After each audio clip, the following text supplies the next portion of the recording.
কুষ্টিয়ার খোকসা উপজেলায় শিমুলিয়া ইউনিয়নে বিলজানি দাখিল মাদ্রাসার নতুন অ্যাডহক কমিটির সভাপতির দায়িত্বভার গ্রহণ করেন রেজাউল করিম রেজা।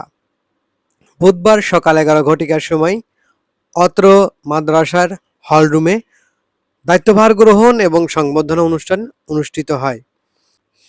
উক্ত অনুষ্ঠানে সভাপতিত্ব করেন অত্র মাদ্রাসার সুপার আব্দুল আওয়াল।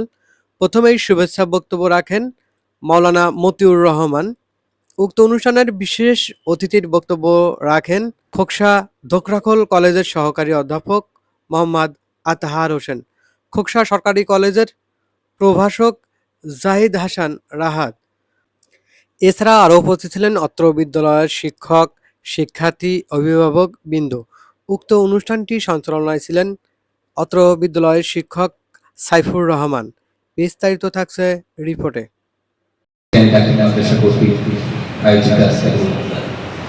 অনুষ্ঠানে উপস্থিত আছেন বিলজানি দাখিল মাদ্রাসার অ্যাডহক কমিটির ব্যক্তিত্ব,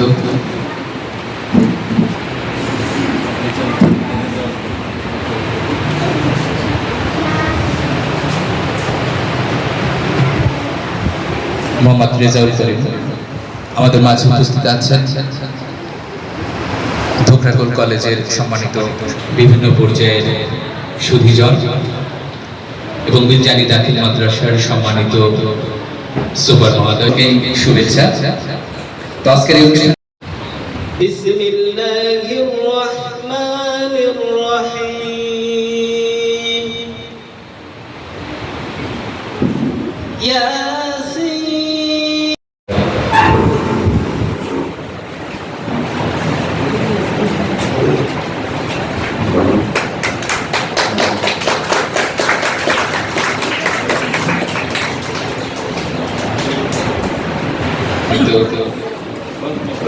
শিক্ষক মন্ডল,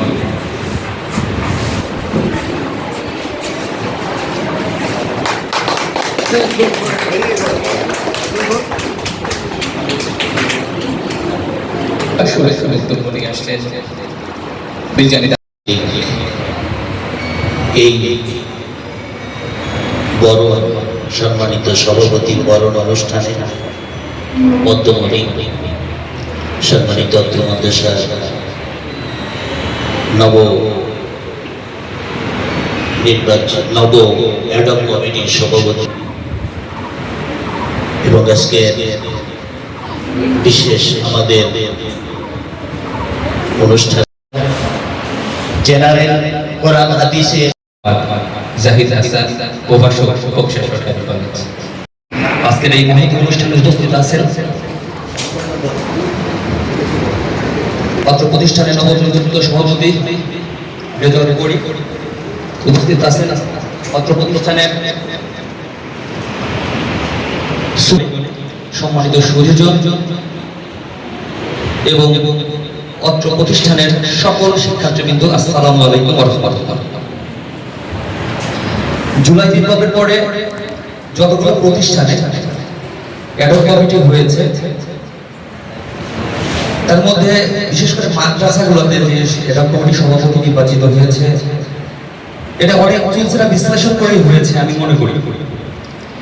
এবং জুলাই বিপ্লবকে ধারণ করে বর্তমানে আমরা যে প্রেক্ষাপটের মধ্যে রয়েছি, আমরা ইতিপূর্বে জেনেছি যে এই গোপগ্রাম আমলাবাড়ি একটা মাদ্রাসা ছিল যেটা খুলনা বিভাগের মধ্যে একটা নামকরা মাদ্রাসা ছিল এবং এই বিলজানি দাখিল মাদ্রাসায় আমরা অনেকবার এসেছি এখানে এবং আমরা এই বিলজানি মাদ্রাসার অনেক নাম শুনেছি। এখানে অনেক বিজ্ঞ টিচার আছে। আমার মনে হয় এই অ্যাডহক কমিটি এবং টিচাররা যদি মনে করে যে এই আমাদের এই খোকসার এই প্রতিষ্ঠানটাকে উত্তর আরো ভালো রেজাল্ট করে এটাকে যদি এগিয়ে নিয়ে যায়, আমার মনে হয় এটা একটা মডেল মাদ্রাসা হতে পারে। যেটি মাদ্রাসাকে মডেল মাদ্রাসা একটি শিক্ষার প্রেক্ষাপটকে একটু উচ্চমানে নিয়ে যেতে আমি একটি বক্তব্য সব জায়গায় দিই যে জ্ঞান যেখানে সীমাবদ্ধ, বুদ্ধি যেখানে আড়ষ্ট, মুক্তি সেখানে অসম্ভব। আজকে জুলাই বিপ্লবের পর সম্মানিত প্রধান উপদেষ্টাকে অসংখ্য ধন্যবাদ জানাই যে উচ্চশিক্ষিত মানুষদেরকে শিক্ষাঙ্গনে পদচারণার নেতৃত্ব দেওয়ার সুযোগ করে দিয়েছে। সুপার জনাব মোহাম্মদ সবথেকে কাছের মানুষ এই মাদ্রাসার শুরুর কাছে আমি পড়েছি। তারপরে যারা এসেছেন এনাদের অনেকে আজকের অনুষ্ঠানের সভাপতির সাথে হয়েছি শিমুলিয়া মাধ্যমিক বিদ্যালয়ে। আমাদেরটা রোজার মধ্যেই হয়ে গেছে। একটা প্রতিষ্ঠান যেটা শিক্ষা প্রতিষ্ঠান, শিক্ষা প্রতিষ্ঠান কিন্তু অন্য প্রতিষ্ঠানের মতো না। এটা রাজনৈতিক পরিচয়ের কোনো জায়গা নেই, রাজনীতির আলোচনা করার কোনো জায়গা কিন্তু এটা না। এটা আমাদের সব সময় মনে প্রাণে ধারণ করতে হবে যে আমরা এখানে লেখাপড়া করতে আসছি, লেখাপড়া করাতে আসছি। আমরা যত সময় প্রতিষ্ঠানে থাকবো আমাদের মনের মধ্যে কিন্তু এইটা থাকার দরকার। আমরা কে কোন দল করি, কে কোন দলের সাথে জড়িত, এইটা যেন প্রতিষ্ঠানের মধ্যে এসে আমাদের মনে কখনো আমরা লালন না করি। যখন নিয়ে যাবো আমরা তখন আমরা সেগুলো কোন কোন দলকে বা ব্যক্তিকে সাপোর্ট করতে পারি, সেটা কিন্তু সেই সময়। আর শিক্ষকদের একটা বিষয় যেটা, আমরা যারা শিক্ষক আছে শিক্ষকরা কিন্তু সবসময় উদার হয়। রহমান এদিকে আছেন দোকরাকল কুটিপাড়া কলেজের সহকারী অধ্যাপক আতাউর রহমান, আছেন আমার বন্ধু জাহিদ হাসান অর্থনৈতিক বিভাগ কক্সা কলেজ সরকারি কলেজ। আর সবাই আমার পরিচিত, আমি এক এক করে পরিচয় দিতে গেলে আসলে পরিচয় দিয়ে অনেক সময় নষ্ট হবে। তারপরেও আমি বিশেষভাবে আমার শ্রদ্ধেয় হুজুর আব্দুল রাজ্জাক হোসেন, আমার মনে আছে আমি ছোটবেলাতে খুব ছোট থাকা অবস্থায় ওদের মধ্যে কায়দা বই নিয়ে মসজিদে শিখতে যেতাম তার কাছে। তার হাতে অনেক কলিটানা খাইছে আমার মনে আছে। আচ্ছা, এদিকে আছেন আছে মোহাম্মদ হাবিবুর রহমান, খুব কাছের সবাই আমার আবার ফ্রেন্ড, এরা ছোট ভাই আছেন স্যার আছেন। আর খুব আদরের সাইফুর রহমান আছেন।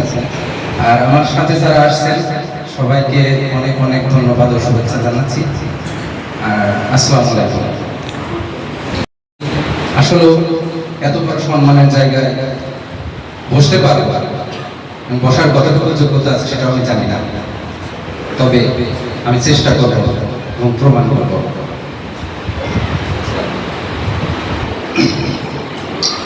আর ছোটবেলা থেকে শুনে আসছি যে মাদ্রাসা, সেখানে ইসলাম ধর্ম হ্যালো আর হুজুর এবং মাওলানা যেটাই বলি না কেন, তারা আপনারা সবাই অনেক সম্মানের অনেক রেসপেক্টের একটা মানুষ, এবং আপনাদের দ্বারা কোনো অন্যায় হয় না সেটা আমরা ছোটবেলা থেকে দেখে আসছি, জেনে আসছি, এখনো জানি। আমি এইখানে আসছি আমার মনে হয় যে এটা গড গিফটেড। সত্যি আল্লাহর কাছে হাজারো শুকরিয়া আমি এখানে আসতে পেরে। এই কমিটি যেদিন ঘোষণা হলো সেদিন আমার মনে হলো যে আমার ভিতরে কিছু ঢুকেছে। আমিও তো ভুল ত্রুটি দিয়েই মানুষ, আমার ভিতরেও ভুল ত্রুটি আছে। আপনারা দোয়া করবেন আমার ভিতর যেটা ঢুকেছে ওটার জন্য আর ফেল না হয়। আর এই মাদ্রাসা উন্নয়ন করবে আমার যতটুকু ক্ষমতা আছে, সভাপতি পোস্টের যতটুকু জয় পর্যায়ের ক্ষমতা আছে আমি সর্বোচ্চ প্রয়োগ করে উন্নয়ন করার চেষ্টা করব ইনশাআল্লাহ। আর একটা কথা, এইখানে ঢোকবার পরে এই মাদ্রাসার সব জায়গাতেই নিয়ম অনিয়ম আছে, কিছু অনিয়ম স্কুল মাদ্রাসাতেও আছে। তার মধ্যে হচ্ছে যে শিক্ষকের রুমে কোনো চেয়ার থাকা উচিত আসলে উচিত নয়। এটা যেমন উচিত নয় তেমন উচিত নয় মোবাইল ফোন ব্যবহার করা। ক্লাসে ঢোকে আপনাদের কাছে রিকোয়েস্ট থাকবে, কিন্তু ভাবি রিকোয়েস্ট থাকবে, আপনারা ক্লাসে ঢুকবেন, ফোনটা সাইলেন্ট করবেন অথবা অফ রাখবেন, যাতে আপনার মনোযোগ হয় এবং স্টুডেন্টদের মনোযোগ থাকে। আর একটা কথা, এই প্রতিষ্ঠানে আপনারা ইচ্ছামতো কোথাও যাওয়া আসা করবেন না। আপনাদের কাছে এটাও রিকোয়েস্ট থাকবে, যখন ইচ্ছা গেলাম। এক কথায় হচ্ছে মাদ্রাসার কাজে বহির্ভূত অন্য কোনো কাজ আপনারা করবেন না। আপনাদের কাছে বিনীতভাবে রিকোয়েস্ট থাকছে। আর যদিও খুব ইমার্জেন্সি হয়, সেটা সুপার সাহেবের অনুমতি নিয়ে যেতে হবে। আপনারা আমার উপর কোনো রাগান্বিত হবেন না। আমার যেদিন আমাদের সুপার সাহেব আমাকে কংগ্রাচুলেশন জানিয়েছেন, সেদিনই আমি কি জানি মনে করে একটা কথা বলে ফেলেছিলাম যে হুজুর, অন্যান্য সভাপতির তো অনেক পদ পদবি আছে, কেউ প্রফেসর, কেউ লেকচারার, কেউ বিজনেসম্যান, আমার হয়তো কিছুই নেই, সত্যি কিছু নেই। তবে আমার একটা জিনিস, একটা পুঁজি আছে, সেটা হচ্ছে আমার সব সাহস। এটা সামনে যদি যেই পড়ুক না কেন, সে সাইজ হয়ে যাবে, সোজা হয়ে যাবে। তো আপনাদের কাছে রিকোয়েস্ট থাকবে, আপনারা খুব সবাই আমার একজন কাছের মানুষ এবং আপনারা আমার পিতৃ সমতুল্য। আপনাদের সাথে উঁচু মুখ করে কখনো যেন কথা না বলতে পারে। আপনাদের কাছে জোরহাত করে রিকোয়েস্ট করব, এই প্রতিষ্ঠান চলবে। এই যে গাছের দিকে তাকায় একটা কথা মনে পড়ে গেল। এইখানে আসার আগে গাছের সম্বন্ধে অনেক শুনেছি, যে গাছের উপর নাকি অনেকের লোভ। জানি না আমি কি এক্সেস কথা বলে যাচ্ছি কিনা জানি না, তবে এতটুকু বলবো, আমি যতদিন আছি এই গাছের একটা পাতা উঠাতে দেব না, ইনশাল্লাহ। আর যদি এই প্রতিষ্ঠানের উন্নয়ন কল্পে দেখা যাচ্ছে কোনো বিল্ডিং হচ্ছে, বিল্ডিং হলে পরেও সেটা সেই কাজে দরজা জানালার জন্য যদি কাজ ব্যবহার করতে হয়, সেটা তারপরও এলাকাবাসীকে ডেকে সবার সম্মতিক্রমে, সবাই সাধারণ জনগণ সবাই যেখানে সম্মতি দেবে, সবার সম্মতিক্রমে এটা হবে, যেটাই হবে। আমি একটা কিছু করবো না। আপনারা জাস্ট টাইমে মাদ্রাসাতে ঢুকবেন, শিক্ষকদের উদ্দেশ্যে আমি বলছি, জাস্ট টাইমে ঢুকবেন, জাস্ট টাইমে আউট হবেন। রিকোয়েস্ট থাকবে, বিনীতভাবে রিকোয়েস্ট করছি, প্লিজ আমার উপর একটু কষ্ট পাবেন না যে রেজা প্রথম দিনে এসে এই ধরনের কথা বলছে।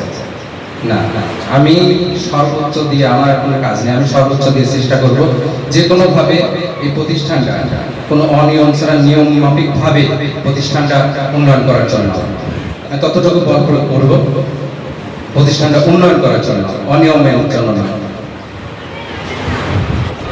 তো আমি আর বেশি কথা বাড়াবো না, অনেকেই হয়তো বিরক্ত হচ্ছেন কিনা জানি না। আর মাদ্রাসা যে পরীক্ষার্থী আছে, পরীক্ষার্থীর উদ্দেশ্যে আমি বলছি, তোমরা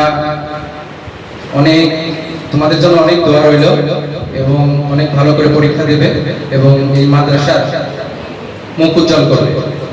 প্রধান অতিথি, স্নেহস্পদ ছোট ভাই, আমার আত্মীয় বটে,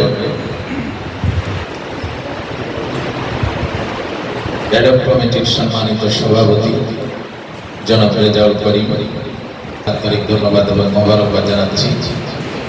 তার জন্য বাইন্ডিং থাকা দরকার, সে বাইন্ডিংটা রক্ষণাবেক্ষণের জন্যই গণপ্রজাতন্ত্রী বাংলাদেশ সরকারের শিক্ষা বোর্ড কর্তৃক নিয়ন্ত্রিত ম্যানেজিং কমিটি এবং অ্যাডপ কমিটি নিয়োগ করা হয়। আমি এখানে 2017 সালে যোগদান করার পরে বেশ কয়েকজন সভাপতিকে আমি আমার এখানে প্রতিষ্ঠান পরিচালনার দায়িত্ব পালন করতে দেখেছি। অনেক সময় ডাকলেও তাদের সময় হয়নি,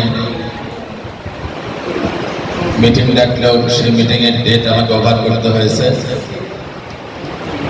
মাদ্রাসার উন্নয়নের জন্য সরকার আমাদের একটা টাকাও দেয় না।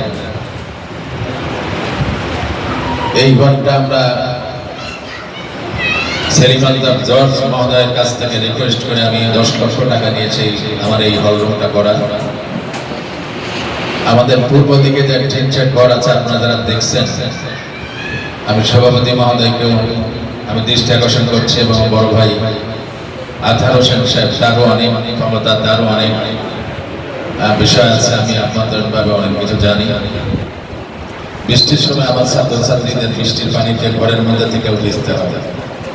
হাজারো চেষ্টা করার পরও আমরা একটা বিল্ডিং এর ব্যবস্থা করতে পারিনি, এটা আমাদের ব্যর্থতা। আর মাদ্রাসার উন্নয়নের জন্য যেখানেই যাওয়া যায় সেখানেই প্রথম টার্গেট থাকে যে আপনার সভাপতিকে, আপনার প্রতিষ্ঠানের সভাপতিকে, আপনি আসছেন, আপনার সভাপতি কোথায়? এই যে একটা বিশৃঙ্খলা বা আমাদের দেশের রাজনৈতিক যে প্রতিহিংসামূলক কর্মকাণ্ডগুলো হয়, দলের মধ্যে দ্বিধা, আমি প্রতিষ্ঠান প্রধানের সঙ্গে আপ্রাণ চেষ্টা করছি প্রতিষ্ঠানের যতটুকু সম্ভব। এই ঘরটা করছি, পার্শ্ববর্তী আরেকটা ঘর আছে আপনারা দেখছেন, এটা এলএসপি অর্থ বরাদ্দ দিয়ে আব্দুল মজিদ খান সাহেবকে অনুরোধ করে এই ঘরটা আমি করছিলাম। জেলা পরিষদ থেকে 3 লাখ টাকা নিয়ে এসে বাথরুমের ব্যবস্থা করছি, টিউবওয়েলের ব্যবস্থা করছি। যতটুকু কিঞ্চিত হলেও চেষ্টা করছে উন্নয়নের জন্য। বারবার এক একজনের কাছে ধর্ণা দিতে হয়েছে, প্রতিষ্ঠান প্রধান সবার কাছে যেতে হয়। কে কোন দল করলো, কে কোন নেতা, কোন দলের মানুষ, এটা দেখে প্রতিষ্ঠানের উন্নয়ন করা সম্ভব হয় না। যার কারণেই সবার কাছেই আমাকে দৌড়াতে হয়েছে। ইউনো মহোদয়, যারা দায়িত্ব ছিল, উপজেলা চেয়ারম্যান, ইউনিয়নের চেয়ারম্যান, সবার কাছে আমাকে মাথা নত করে যেতে হয়েছে, শুধু প্রতিষ্ঠানের জন্য, আমার নিজের স্বার্থের জন্য না। হাই স্কুলের বেতন আছে, সেশন ফি আছে, অন্যান্য ফি আছে। আমরা শুধু পরীক্ষার ফি ছাত্রছাত্রীদের কাছে পরীক্ষার সময় আদায় করি, বেতন সেশন ফি আমাদের নেওয়ার মতো সুযোগ নেই, কারণ অধিকাংশ গরিবের ছেলে মেয়েরা এখানে লেখাপড়া করে। এজন্য আপনারা সফর সঙ্গে হিসাবে আসছেন, আপনাদের অবগতির জন্য বিষয়টা আমি বললাম। সবাই